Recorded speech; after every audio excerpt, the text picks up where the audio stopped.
Disposition et emplacement des appareils de froid. Dans les micro-entreprises de transformation de fruits et légumes, le congélateur est l'appareil de froid le plus utilisé pour stocker la production de jus et crème de fruits. Du point de vue technique, le congélateur ressemble beaucoup au réfrigérateur dont il se distingue essentiellement par une puissance supérieure et une isolation renforcée.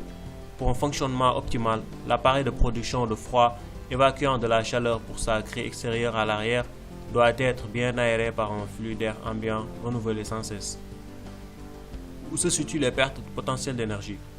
Au niveau de plusieurs entreprises, notamment dans les villes où l'espace est un problème, les activités de préparation, de cuisson, de filtration, conditionnement et conservation sont souvent réalisées dans une seule et même pièce.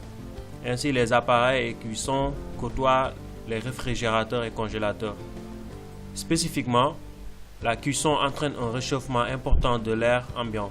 Il va immanquablement impacter sur le fonctionnement du condenseur et donc du compresseur d'un appareil de froid qui serait installé à proximité.